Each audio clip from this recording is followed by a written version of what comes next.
Hey guys, welcome to Digit.in, and what we have for you today is our review of the TCL C825. Now, a lot of you have asked a lot of questions about this TV, and I'm going to do my best to answer as many of those as I can in this review. And if you like this video, don't forget to subscribe to the channel and hit the bell icon so you're notified when we upload a new video. So let's quickly get started with the review of this TCL C825. Now, we have the 65-inch variant of this TV. This is a mini LED TV, and it is the first mini LED TV that we here at Digit have tested, so it is quite interesting for us as well how it compares to a traditional full array backlit LED LCD TV like the Sony X90J, for example, or what are its benefits when compared to an OLED TV that we reviewed in the past, which the last one we reviewed was the LG C10 back at the beginning of this year. We also have the LG C1 that we are going to review shortly. So a lot of good prospective candidates, and of course is this a value for money TV at the price that it is available for. So let's quickly get started with the most important thing, which is our CALMAN analysis. And one of the most impressive things about this TV has to be its peak brightness. This TV has touched more than 1000 nits of peak brightness, as you can see from this peak luminance versus window size chart. While the current reading says 556, if you look at the 5% window, 10% window mark, it is touching and slightly above the 1000 nits mark at some point, which means that if you have some really bright highlights at some point in good HDR content, the TV is going to be able to retain those details quite well. But having said that, it has a cool bias, as you can see from this grayscale tracking chart that we have. You can see that it kind of tapers off the 100 mark quite distinctly at the 30-35% mark. So that kind of is indicative that the TV has a cool bias, and that's not the only one which indicates it. If you see our color checker analysis in SDR for the standard preset, the average delta error is quite high at 18, and once again if you see how the dots are placed, they are slightly on the cooler side. Now notice that this is the Rec 709 container, and a lot of the colors are shooting outside that, which shows that this TV is trying to get as many colors from the higher container, which is the Rec 2020 or the BT 2020 color space. But when we switched it to the movie preset, you can see that the average delta error has come down to 10.5, which is kind of okay. We've seen TVs with better color accuracy, but how this translates into real world performance is something that we will tell you in a little bit. But when we switched over to HDR, and this is where things got a little interesting for us, is we left the intelligent sensor of this TV on, which essentially changes the picture preset based on what you are watching on the content. And in HDR, you can see that in the Rec 709 container out here, we had an average delta error of 17.5, and again a lot of the colors were shooting outside the containment zone. So we actually changed the container to Rec 2020, and as you can see that the delta error has come down to 14.8, and the size of the container has become bigger. Now no TV can achieve the full BT 2020 color space, but all TVs try to achieve it, especially for HDR content, especially when you go into the higher end of the spectrum. So how does this analysis translate into real world performance? Well, the only thing that translates absolutely accurately is the cool bias, because even when we switch content into the movie preset of this TV, there is still that slight cooler bias when compared to the warmer tones that one would expect. But trust me, if you don't know what you're looking for, you may not see it. A great example of this is skin tones, that some televisions make it look like they have jaundice rather than giving you this really nice warm tone to it. This TV does show the warm tones, but at a slightly more muted level when compared to, let's say, the X90J, which again I'm saying is not a bad thing. It may not hit the nail on the head at the perfect spot where you want it to, but it's roundabout right there, giving you a great content consumption experience. So this is one of the first TVs we've tested with Dolby Vision IQ as well. Now translating to our real world performance, we saw a lot of Dolby Vision content on this TV, be it Our Planet on Netflix, Altered Carbon. We even saw movies like The Dark Knight and Ready Player One on the Apple TV app, because we've purchased those movies out there and they are available in Dolby Vision on that app. What Dolby Vision IQ essentially does is it kind of reduces the brightness, or rather the backlighting of the panel, so that when you're consuming content in a dark room, this TV isn't giving you retina burning brightness. And that is actually very good, because when we turn the lights down and consume content in Dolby Vision on this TV with Dolby Vision IQ enabled, the good thing was that the bright highlights were still retained where they should be. The dark portions actually looked dark, and we had very little of the halo effect, very little gray effect effect in black areas. So this TV did an absolutely great job. Remember, because it's a mini LED TV, it has hundreds of dimming zones, and those dimming zones were hard at work to make content look absolutely amazing in a pitch dark room. But in a well-lit room like this one, the TV automatically changed the backlighting to be at 100%, and even if you switch to Dolby Vision Bright and Dolby Vision IQ in a bright room like this, the performance was identical. Moving to HDR 10 plus content that we have, like the Grand Tour or even Jack Ryan on this TV, be it in a slightly brightly lit room, because remember some of the sequences in Jack Ryan we watch are quite dark, or in a pitch dark room, it is very clear. All the details are extremely well retained and the colors look good. You can change the picture preset if you want for HDR content, be it movie, standard, dynamic, and the other picture presets that the TV has, but I would suggest that you leave the intelligent picture sensor on and just forget about it, because 8 out of 10 times it was giving me the visual appeal of the colors and the brightness on the screen that I actually expected. So that's a very good thing about this TV. And that performance also translates into SDR content, which is if you're watching shows like Young Sheldon or Spider-Man Homecoming is a great example. We changed it to the movie preset, and I'm not sure if you guys can make out, but the warm tone is slightly less than what one would expect, but it does not look bad. Again, translating to what we saw in our CALMAN analysis. So even though the skin tones of people look natural, they may lack a certain warmth to the overall tone of the colors, but it is not bad in any way. It is actually pretty enjoyable and fantastic to consume content on this TV. Even the reds and blues in Spider-Man's suit look nice, they look punchy. You can make out the details in the webbing design on his suit as well. So it's needless to say that when you are consuming content in SDR as well, you're going to have a great experience on this TV. And moving on to gaming, this TV comes with two HDMI 2.1 enabled ports of the 4 HDMI ports that it has. So you get two ports, one of which is eARC enabled, eARC, for enhanced audio return channel. It can support 4K at 120 Hz with RGB HDR. So it is giving you essentially the same effects that you would get on the Sony X90J, with the only advantage this TV has right now is that it supports variable refresh rate from the get-go, whereas the X90J is yet to receive that as an update.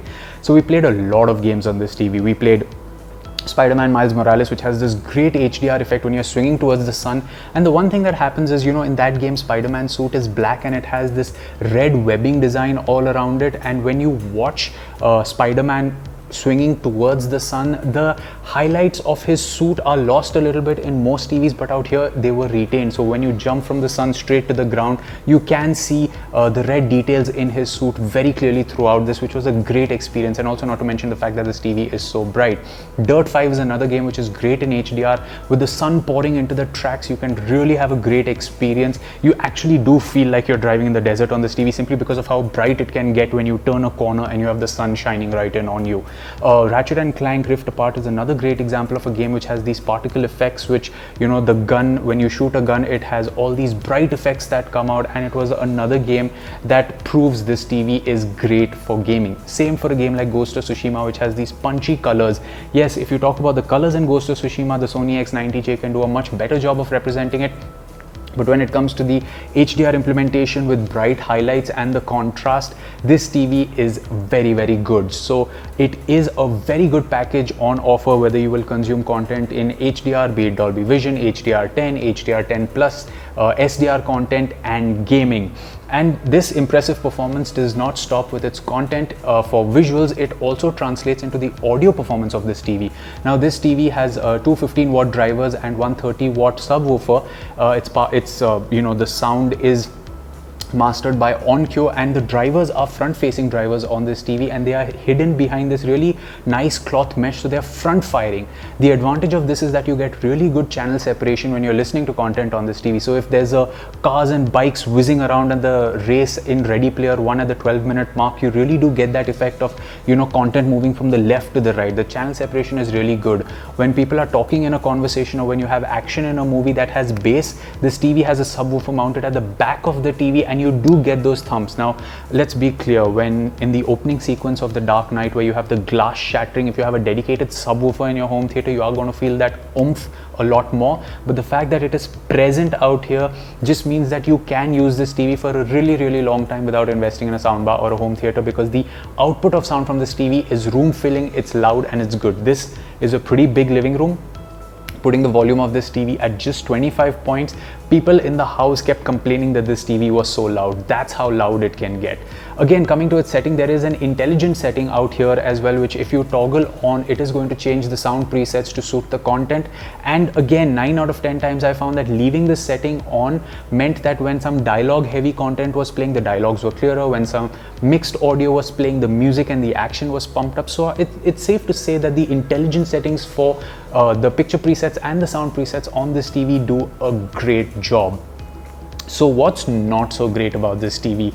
And that has to be the user interface. Now, it is running on Android 11, it's stock Android, and for the most of the time that I spent with this TV, the user interface was fine. All the apps ran okay, and there were the occasional app crashes here and there where I needed to restart the TV when I was consuming content from the native apps. However, like this clip that we're showing you, I tried to power on the Google Assistant from the remote control, and it just refused to work for me. And for the rest of the duration of the review, the Google Assistant refused to work on this TV. There were a lot of times when some of the settings that I was trying to get to just didn't appear, and I had to restart the TV to get those settings back there. There was once when I couldn't find the settings and I had to factory reset the TV just so that the settings would come back again. So this was a glitch that I just don't know how it happened, but it did.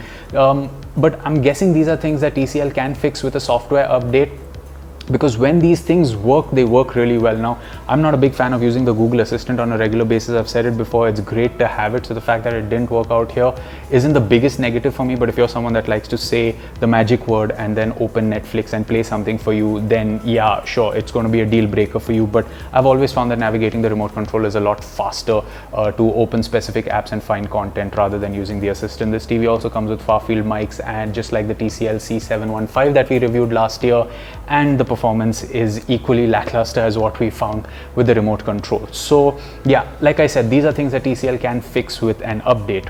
Now, coming to the build and design of this TV, the design of this TV is absolutely elegant. It isn't the slimmest out there, which is okay considering it has mini LED backlighting with so many dimming zones to make content look this bright, plus the subwoofer at the back of the TV. So yeah, it's not the slimmest out there, which is okay. But a good thing is that even the 65-inch TV comes with this base stand, which is a central stand. It holds the TV in place at the center. So if you don't have a very wide entertainment setup, this TV can fit in it, provided you have space around it, just because the stand is very central. Even the cloth fabric covering the speaker, the silver borders around the TV, they all look really premium, giving this TV a really premium feel overall. All the connectivity options are one side. You have optical for audio, you have 3.5, you have 4 HDMI ports, 2 USB ports. Of the 4 HDMI ports, 2 HDMI ports are HDMI 2.1 enabled, so you are really sorted when it comes to connectivity options. Last but not least is the remote control, and considering how premium this TV is, I think TCL tried to save a little bit by giving you a traditional TCL remote control, and it's functional. I mean, it has a simple candy bar form factor. It's pretty ergonomic with most of the settings reachable with just your thumb, especially things like volume, OTT hotkeys, the assistant, and other settings. The only thing two things I wish this remote had was the mute button was replaced from here right next to the volume button, because it's easier to just mute it when you know where the volume buttons are, especially if you're getting a call. And the second thing is if it had some dedicated playback controls, because I'm used to pressing play, pause, next, previous, on the remote controls of the TVs that I have. So those are the only two things I wish TCL had in this remote control. Otherwise, it's functional and gets the job done well.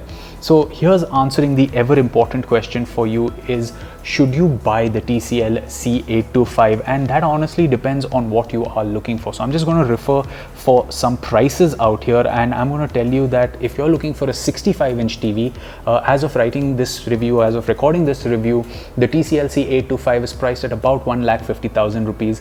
It is 40,000 rupees cheaper than the Sony X90J, the 65-inch variant, and it is about 1 lakh rupee cheaper than the LG C1 OLED TV. And considering its performance, if you just take aside the user interface problems that we face, and if you connect a Fire TV Cube or the new Apple TV to this TV and use that as your primary content consumption device or smart assistant capabilities, then you should be absolutely sorted with the performance. Yes, the color accuracy of the TCL C825 is not as great as, say, the Sony X90J, but that is in no way a deterrent to the overall performance this TV brings, because it has great colors all around. It has fantastic performance for HDR content and SDR content. It can get plenty bright. It supports HDMI 2.1 features like enhanced audio return channel for your home theater. It also supports variable refresh rate, auto low latency mode, and 4K at 120 Hz with RGB HDR for the new gaming consoles, if that is something that you're into. When it comes to the 55-inch variant of the TCL C825, you should know that it is priced at 1,08,000 rupees as of recording this video, whereas the Sony X90J is priced at 1,43,000 rupees. I'm looking at prices on Amazon India right now just for reference, and the LG C1 is priced at 1,55,000 rupees for the 55-inch variant. So once again, if you are on a budget, if you have that hard price of 1 lakh rupees for a 55-inch TV, or a budget of 1,50,000 rupees for a 65-inch TV, and you want something that's packing in great features and great performance, then you can definitely consider the TCL C825. Even considering the sound output from this TV, you won't be investing in a soundbar anytime soon. So there you have it, guys. That was our review of the TCL C825 mini LED TV. As always, you can let us know what you thought of this video in the comment section below, and we will do our best to answer any queries you have. For more videos like this one, you should subscribe to the channel and hit the bell icon so you're notified when we upload a new video. We will catch you in another video. It's goodbye for now.